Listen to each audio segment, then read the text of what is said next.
ओम शांति। मीठे बच्चे, अल्फ और बे को याद करो तो रमणीक बन जाएंगे। बाप भी रमणीक है तो उनके बच्चे भी रमणीक होने चाहिए।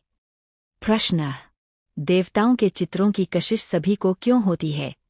उनमें कौन सा विशेष गुण है?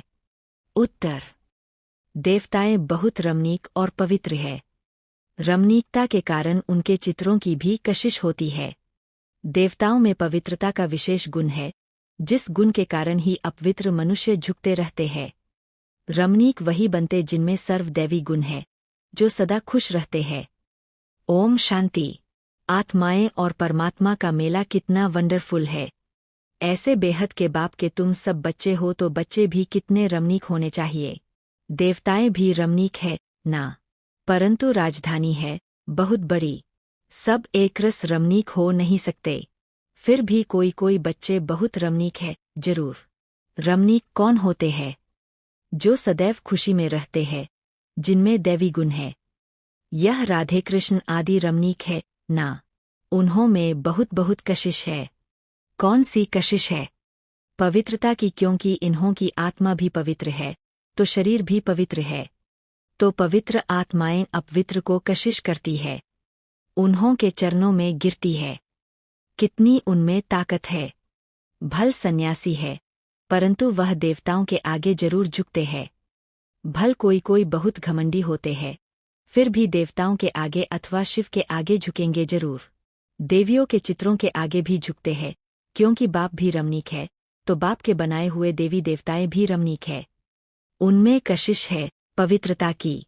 वह कशिश उन्हों की अभी तक भी चल रही है। तो जितनी इनमें कशिश है उतनी तुम्हारे में भी कशिश होनी चाहिए, जो समझते हैं हम यह लक्ष्मी नारायण बनेंगे। तुम्हारी इस समय की कशिश फिर अविनाशी हो जाती है, सबकी नहीं होती। नंबरवार तो है ना। भविष्य में जो ऊंच पद पाने वाले होंगे उनमें यहाँ ही कशिश होगी, क्योंकि आत्मा पवित्र बन जाती है। तुम्हारे में जास्ती कशिश उनमें है जो खास याद की यात्रा में रहते हैं। यात्रा में पवित्रता जरूर रहती है, पवित्रता में ही कशिश है।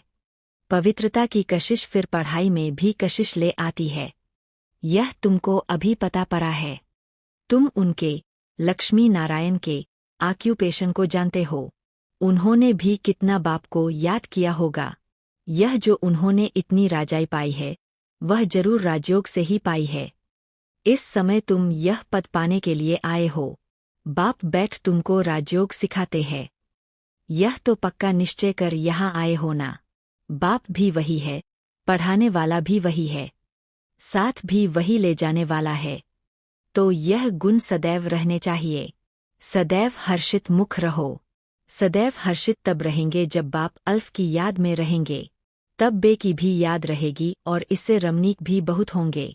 तुम बच्चे जानते हो हम यहाँ रमणीक बन फिर भविष्य में ऐसा रमणीक बनेंगे। यहाँ की पढ़ाई ही अमरपुरी में ले जाती है। यह सच्चा बाबा तुमको सच्ची कमाई करा रहे हैं। यह सच्ची कमाई ही साथ चलती है 21 जन्म के लिए। फिर भक्ति मार्ग में जो कमाई करते हो वह तो है ही अल्पकाल सुख के लिए, वह कोई सदैव साथ नहीं देती। तो इस पढ़ाई में बच्चों को बड़ा खबरदार रहना चाहिए। तुम हो साधारण, तुमको पढ़ाने वाला भी बिल्कुल साधारण रूप में है, तो पढ़ने वाले भी साधारण ही रहेंगे। नहीं तो लज्जा आएगी। हम ऊंचे कपड़े कैसे पहनें? हमारे मम्मा बाबा कितने साधारण हैं, तो हम भी साधारण हैं। यह क्यों साधारण रहते हैं? क्योंकि वनवाह में है ना। अभी तुमको जाना है, यहाँ कोई शादी नहीं करनी है। वो लोग जब शादी करते हैं तो कुमारी वनवाह में रहती है, मैले कपड़े पहनती, तेल आदि लगाती है, क्योंकि ससुर घर जाती है। ब्राह्मण द्वारा सगाई होती है। तुमको भी जाना है ससुर घर। रावणपुरी से रामपुरी अथवा विष्णुपुरी में जाना है। तो यह वनवाह का रिवाज इसलिए रखा है कि कोई भी अभिमान देह का व कपड़ों आदि का न आए।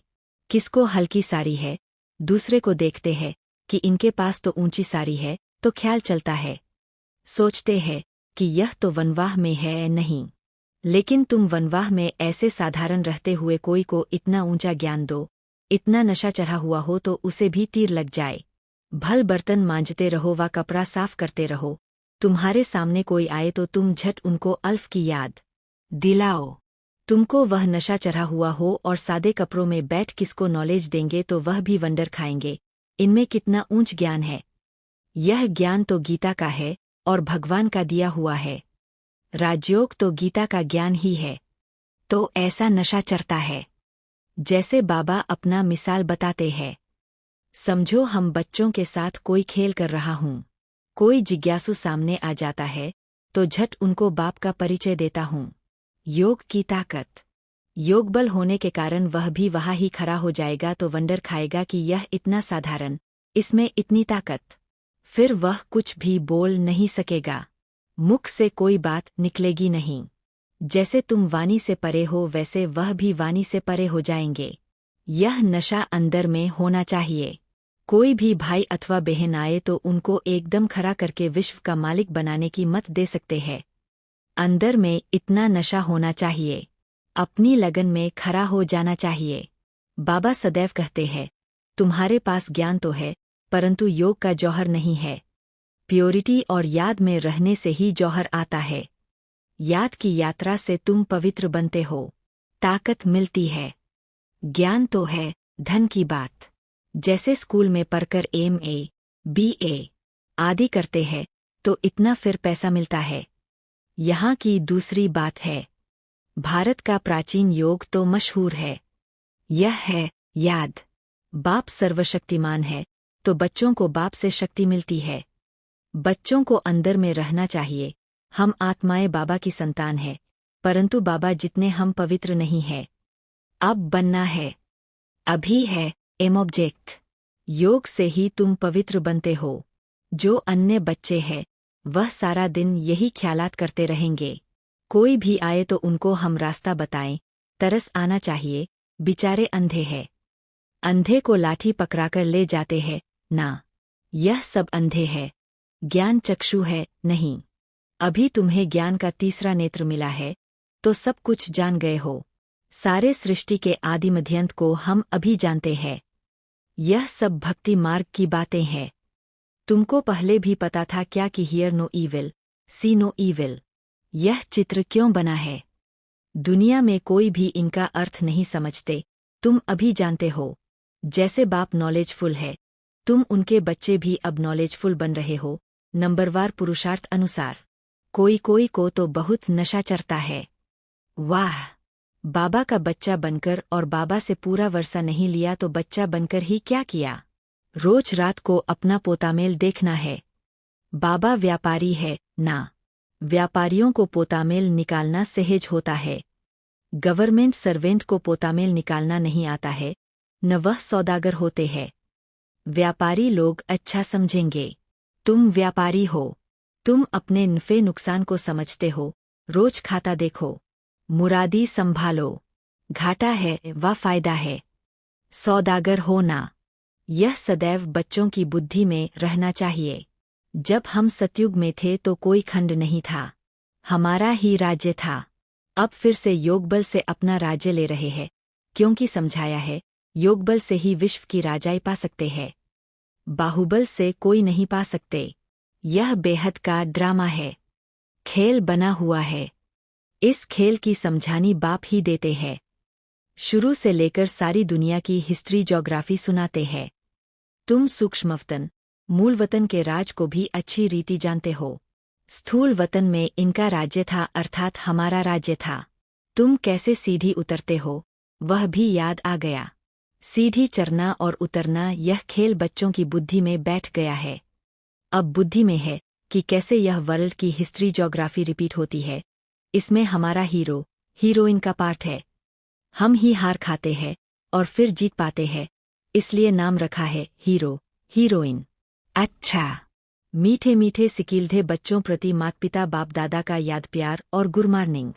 रूहानी बाप की रूहानी बच्चों को नमस्ते। धारणा के लिए मुख्य सार। 1. अभी हम वनवाह में हैं, इसलिए बहुत बहुत साधारण रहना है। कोई भी अभिमान देह का व कपड़ों आदि का नहीं रखना है। कोई भी कर्म करते बाप की याद का नशा चढ़ा रहे। 2. हम बेहद के त्यागी और राजऋषि है, इसी नशे में रह पवित्र बनना है। ज्ञान धन से भरपूर बन दान करना है। सच्चा सच्चा सौदागर बन अपना पोतामेल रखना है। वरदान। स्वयं को सेवाधारी समझकर झुकने और सर्व को झुकाने वाले निमित्त और नम्रचित भव। निमित्त उसे कहा जाता जो अपने हर संकल्प व हर कर्म को बाप के आगे अर्पण कर देता है। निमित्त बनना अर्थात अर्पण होना और नम्रचित वह है जो झुकता है। जितना संस्कारों में संकल्पों में झुकेंगे उतना विश्व आपके आगे झुकेगी। झुकना अर्थात झुकाना। यह संकल्प भी न हो कि दूसरे भी हमारे आगे कुछ तो झुकें। जो सच्चे सेवाधारी होते हैं वह सदैव झुकते हैं, कभी अपना रोब नहीं दिखाते। स्लोगन। अब समस्या स्वरूप नहीं, समाधान स्वरूप बनो। ओम शांति।